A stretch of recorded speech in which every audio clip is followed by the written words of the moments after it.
Superbooth 19. I'm here with Horst from Meyer MEI, and they have something very interesting for the Eurorack module or Eurorack world, a polyphonic synth. Right, it's right.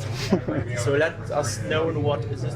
Yeah, so far the idea was to create a polyphonic synth in the case of the guys that have to be more affinity to the keyboard stuff, to bring a little bit musicality into the Eurorack, but like also the integration and the haptic of the Eurorack and to bring it together, but is on the way because from the polyphonic structure we have a multitimbral synth with 4 timbres that can be made simultaneously with a voice structure that consists of 2 classic waveform oscillators. And with the waveform oscillators we go to a classical structure of filter with a typical virtual analog subtractive synthesis. And we can control it with these envelopes, but the new stuff is that we also have some wavetable inside, that we have 6 wavetable oscillators in parallel. We can enrich the low pass shaped sounds again to get back the richness of overtones, because in a polyphonic structure it's normally a low pass shaped signal is relatively overtone less, and it gives the brilliant back. And the other thing is we control this movement exactly with that case that we can do this motion independently of the motion of the subtractive path.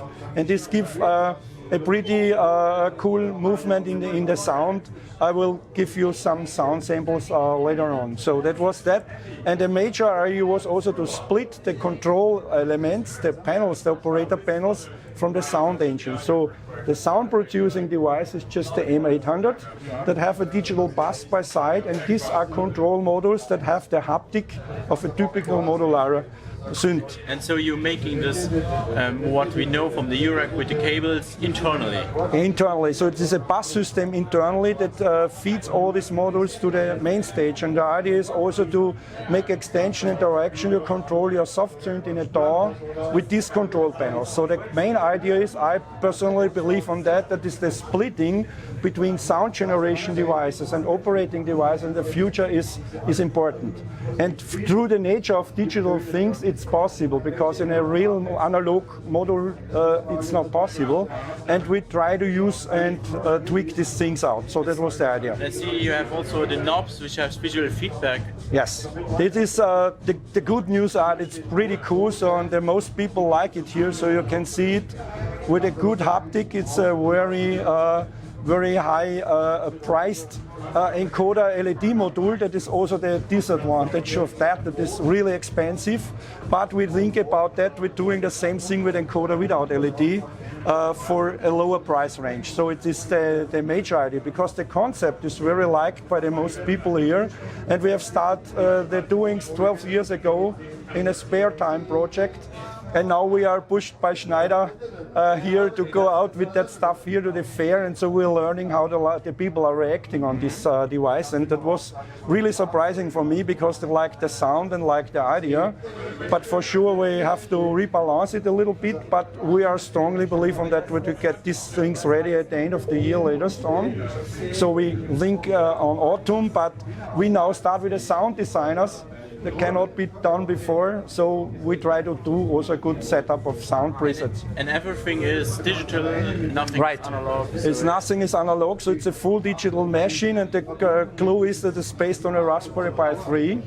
So that we're using 2 cores for the audio generation, and we have less latency, and try to implement it pretty cool in the that we're not using the full power of the Raspberry, and so that is air, more air in between. So that is the device. So we have also spent effect section with a stackable effects inside, with appreciator, step sequencer in a mixed way, and we have also MIDI control and MIDI mapping. That consists to make split points and transposings, and this will be all stored in some arrangements. And this gives, from my opinion, a little bit more things in a live setup to have things to be recovered in a good way, prepared before. So that was the idea.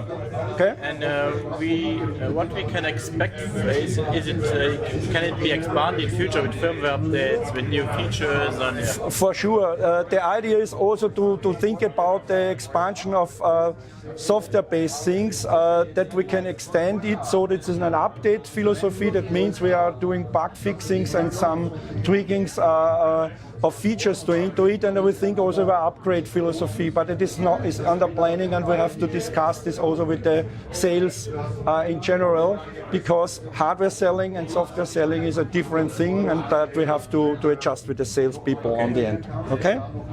So this is in short that what's the machine I can do. So now I give you a little bit the taste what we can do out of it. So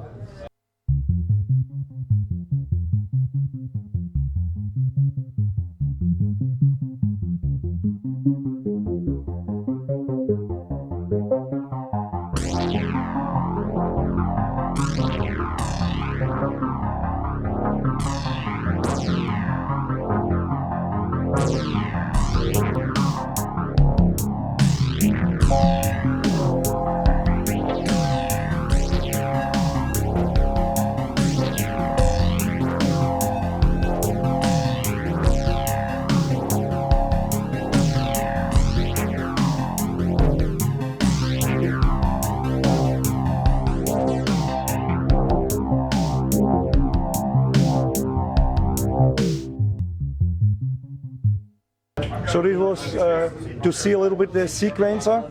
For sure we have this possibility you get, just have the routing, okay?